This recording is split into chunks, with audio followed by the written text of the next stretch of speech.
Though Pygmalion's lineage remains largely veiled in obscurity, tradition often names him a son of Poseidon, while his mother is left entirely unmentioned. The silence surrounding his early life invites speculation, particularly regarding his undisguised disdain for women and the avoidance thereof. One might wonder whether the absence of maternal affection shaped his troubled perception of femininity. Perhaps his mother perished in childbirth, or perhaps he was born under circumstances society deemed dishonorable, leaving emotional wounds that later hardened into resentment. Whatever the case may be, we do know that at a young age, Pygmalion was exposed to the Propoidides, women who denied the divinity of Venus, and she, in divine anger, forced them into prostitution. He would watch them on the street, see the vile way they acted, lustily throwing themselves at men and offering up their virtue for a mere silver obol. These women lost their public reputation, their sense of shame, and even the ability to feel love or emotions. They could no longer blush, and eventually they became petrified and ultimately turned to stone. As he approached adulthood, his internalized, distorted perception rooted deeper into his being. He became withdrawn, shrinking away from even casual conversations with the opposite sex. Pygmalion immersed himself in his only outlet for expression and release, his art. As his passion for his craft grew, so did his self-inflicted isolation. Loneliness took hold, and he lamented in anguish over his low self-esteem. He hated that he could not or would not be satisfied with the proclaimed flawed women around him, but justified his views by the memories of the prostitutes, painting all women with the same broad brush. As he wandered provincial Cyprus in solitude, he would find and collect bird feathers, smooth stones, and flowers of all shades. At the shore, he would collect seashells and the amber tears of Heliades. On these walks, he would fill his idle time appreciating the beauty of nature, filling his cup with inspiration. On one such outing, he walked the shores collecting moonshells, top shells, and shards of obsidian. He came upon a couple, newly honeyed with love, struck by Eros. He saw their love laid bare on the sand. His usual disgust never came. In its place, a flicker of envy. What he witnessed was a love not devoured by reckless passion, but glowing with a gentle, steadfast flame. An affection so delicate and pure, he felt as though he'd trespassed and tainted something sacred. Emotions stirred that he'd never known before, not a repulsion, not an aversion to the wants of the female form, but a desire and an appreciation for the virginal affection on display. He deliberated in his mind, turning over and over again these invasive thoughts. Confusion exhausted him.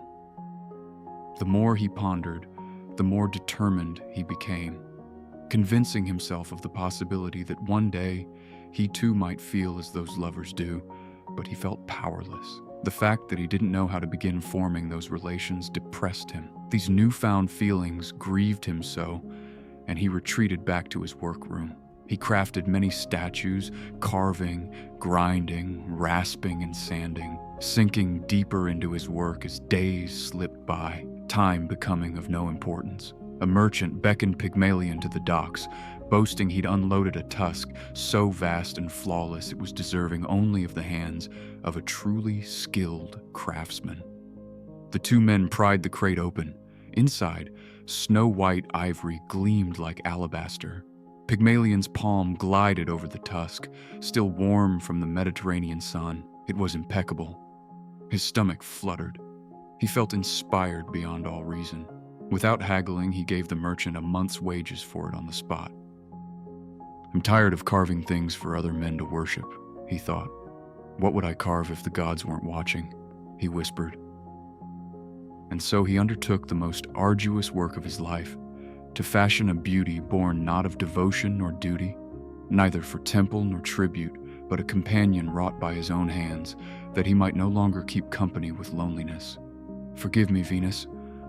I'm not carving for you tonight," he said apologetically. "You're not stone, you know," he says in a proud tone. Marble fights me, but not you. See how you give way under the chisel? That's trust. He carved the forearm, then the hand. She could hold something if she wants, he mutters. Wants, he says again sarcastically. Don't be stupid. She's ivory. She cannot want.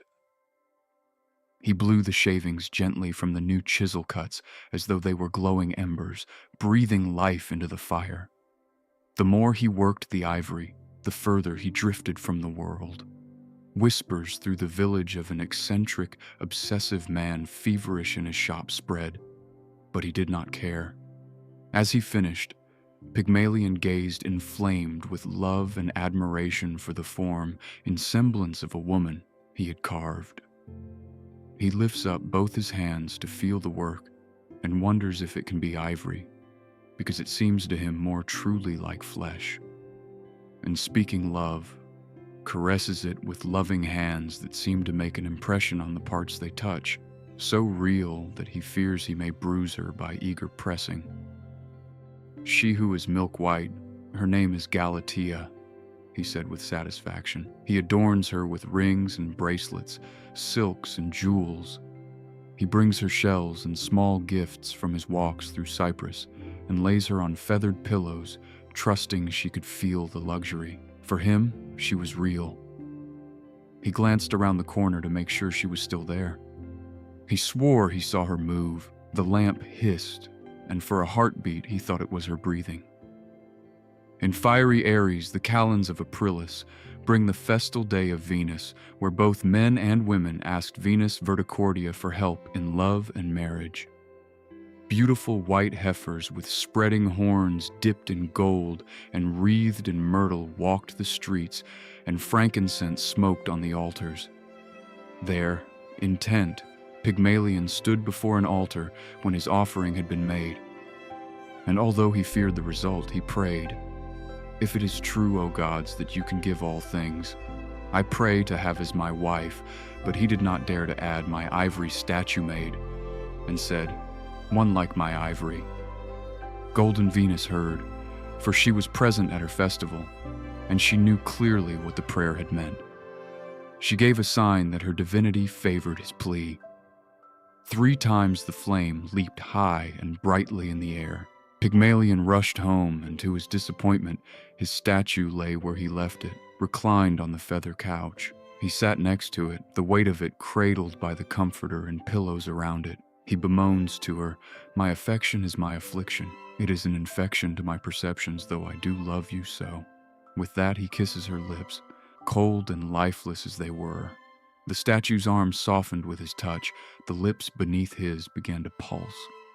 Astonished as he was, he kissed her more sure of his mistake. Now real, true to life, the maiden felt the kisses given to her, and blushing, lifted up her timid eyes to meet his own, wide with wonder and trembling joy. The blood of dawn ran rosy through her cheeks. Pygmalion dared not speak, lest the dream shatter, but Venus, smiling unseen, kindled courage in him, and he whispered her name, Galatea.